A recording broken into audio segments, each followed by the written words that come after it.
Guys, good morning po.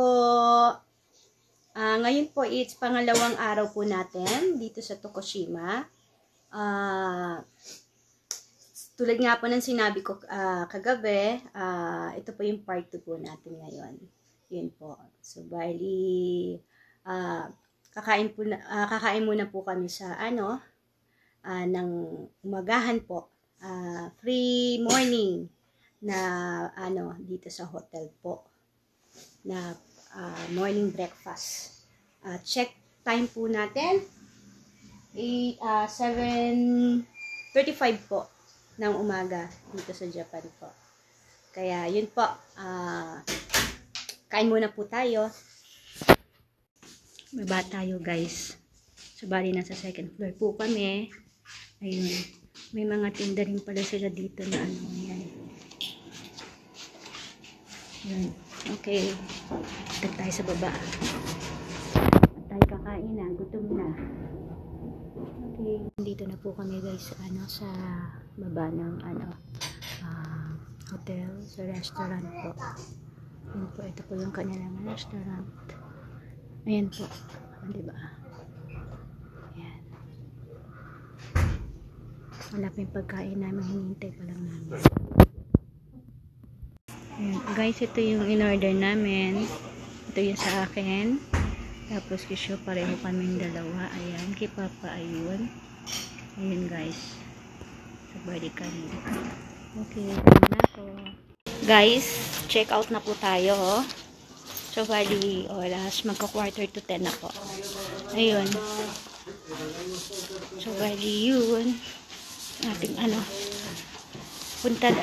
so bali punta tayo ngayon kay Ukasang sa nanay ng asawa ko ulit. Ayun. Mukhang makilimlim ang panahon, guys. Ayun. Guys, nandito tayo ngayon sa bahay ni Ukasang. Sabihan ko. Ayun. Dito na po tayo. Dilim. Ay! Konnichiwa! Nandito naman po kami. Ukasang. Ayun. Ayun. Bago kami umuwi, syempre, kailangan namin makita muli si Ukasang. Ayun. Pasok tayo guys sa loob. Ayan. Hindi ni Ukasang alam guys na paralyze ang aking asawa. Ayun. Naalala niya yung kahapon sinabi namin sa kanya na naparalyze yung kanyang half body ng asawa ko. Hindi niya na naalala. Inulit-ulit. Ayan. So, bali, yun nga po, paralyzed po yung half body ng aking asawa po. Pero praise God, yung kalakasan na ipinagkakalob ng Panginoon sa aking asawa. Kaya po ay talagang ang tawag dito, tapat ang Panginoon talaga sa atin kahit anong mga karamdaman na meron tayo, nandun pinagkakalaban yung tayong kalakasan. Ang layo ng pinanggalingan namin, so bali nakapag-drive pa siya 6 hours or 5 hours ang aming biyahe dito, pero diba, sa biyaya ng Panginoon, kalakasan pinagkaloob ni Pujiwara, nakarating kami dito sa lugar niya kung saan siya pinakalit. Ayun, nakita niya na si Ukasang, so bali ilang years silang hindi nagkita. 5 years na hindi sila nagkita mula noong tumira sa amin si Ukasang, pero sandali lang siya, 1 month lang siya tumira sa amin. Ayun po guys. So bali yun, kaya salamat sa Panginoon sa na to. Nagkita silang mag-ina, and then syempre nakita ko rin si Ukasang at Misho. Ayun. Kukuha kami ng picture sa labas para memory, baga. Hindi namin alam kung kailan pa kami dito babalik. Kasi nga matanda na si Okasa. 初も悪い。悪いは最初から分かってるけど、それより悪いな。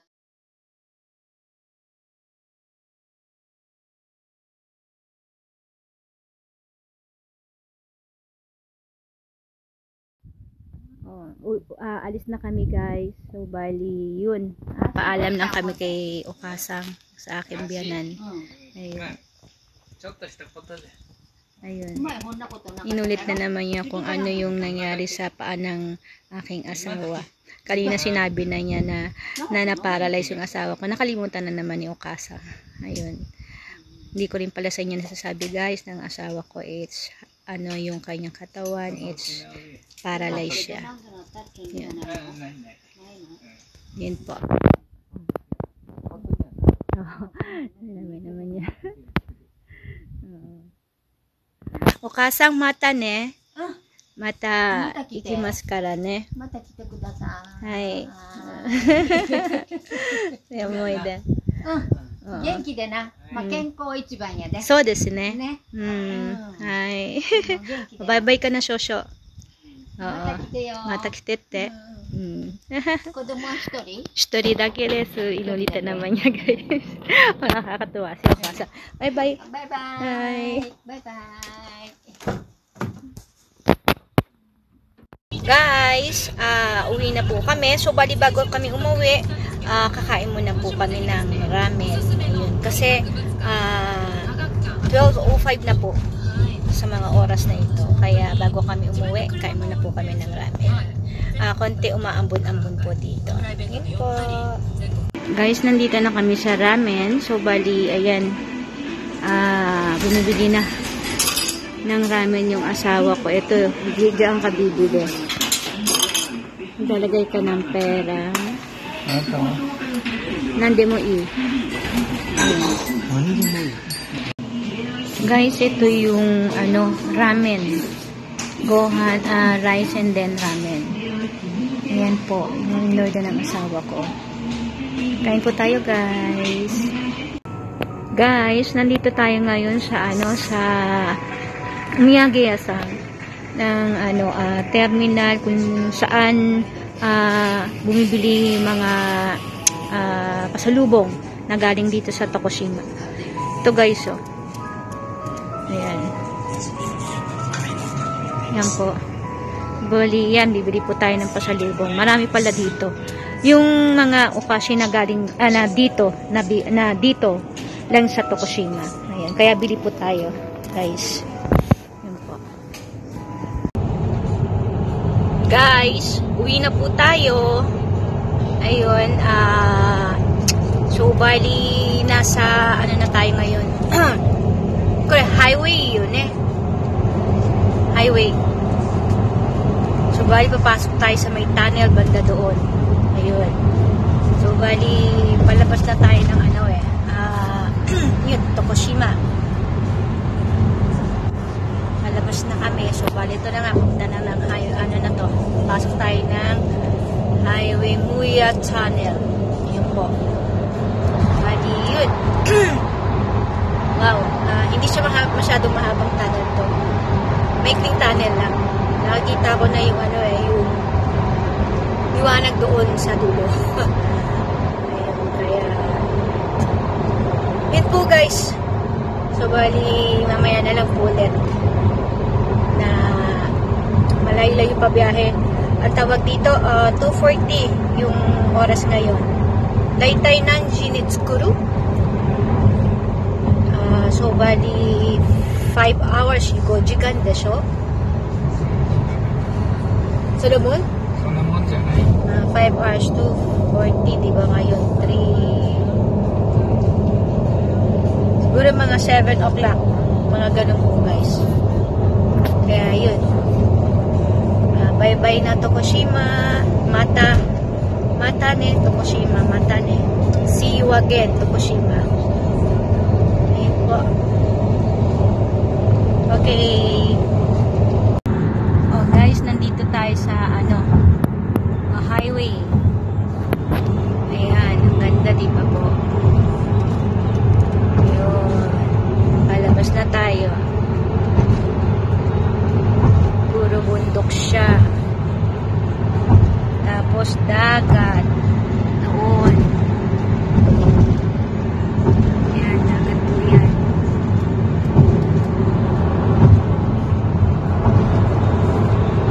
Mukashikara, kuno bridge wa nakata desho? Noon daw wala daw tong bridge na ito. So bali kapag pupunta sila at dito nga sa Tokushima, barko lang, fune dake da yun eh. Fune lang, barko lang ang sinasakyan nila kasi hindi makaano ang kotse, ganun. Ngayon, ang ginawa dito is nilagyan nila ng bridge para yung mga nasa malayo na may sasakyan ay po pwedeng makapunta dito sa lugar ng Tokushima. Ayan, kasi ano siya ng bundok tsaka dagat. Yun ang paligid nito. Yun. Go guys, nasa Awaji area tayo ng parking area ng Awaji. Nag-staff po kami kasi si hapon it's gusto CR, mag-toilet, ayun. Kaya ito po guys, na kung makikita nyo, it's ayan po, ng dagat. Yan po. Dagat po yan. Yan. Ito yung place na to, it's Awaji. Yun. Yan po. Oops, doon. May Ferris wheel po doon. Yan po. Tapos yung bridge doon. Yan. Puno siya. Siya ng dagat. Tapos sa baba may mga bahay po dyan sa baba. Okay, ayan. Ito yung parking area na masyadong maliwanag.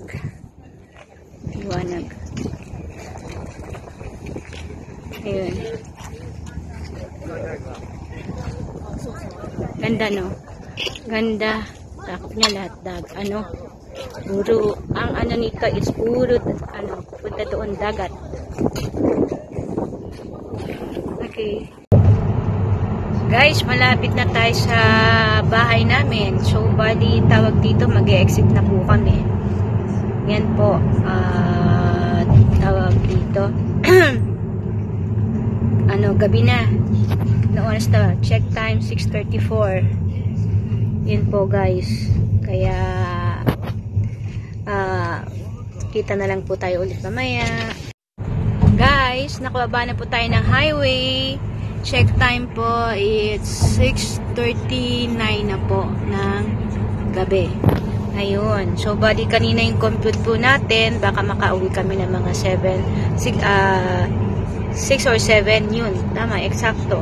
Siguro mga 7 o'clock, it's nasa bahay na kami. Yun po guys, yung ating today. Kaya, yun po. See you na lang po mamaya. Okay. Uwi na po kami ng bahay. Ngayon lang. Namili pa kasi kami kanina sa sa grocery. So, bali, yung pagkain namin ngayong gabi. Ayun. So, bali, check time 7:30. Diba? Kanina yung compute natin, it's 2:35, 45 baka doon nakalimutan ko na basta yun. Kaya sabi ko kanina makakarating tayo dito ng mga 6 or 7 o'clock. Ayun. Namili pa kami kanina, malapit dito sa bahay namin. Kaya yun, eksakto 7:30 ngayon. Yun, hindi pa kami nakain ng gabihan. So bali yun, bumili na kami ng konti. Tsaka pagod kaya para bang pagpagod ka, diba, wala ka nang ganong kumain yun, diba? Pero kailangan tayong kumain kasi layo ng biyahe natin, diba? Umabot din ng mga 6 hours. Rokojikan kakatayo Goji 5 to 6 hours mga ganoon. Kasi nag-staff pa kami, punta pa kami sa service area, diba? Yun para pahinga ganun. Kasi syempre, pag tuloy-tuloy yung biyahe mo, masakit naman sa yung puwetan. Sa puwet, diba? Nakaupo ka ng Kaya yun, yung kailangan magpahinga sa service area ng yun, ng mga highway. Ayun guys, ang ating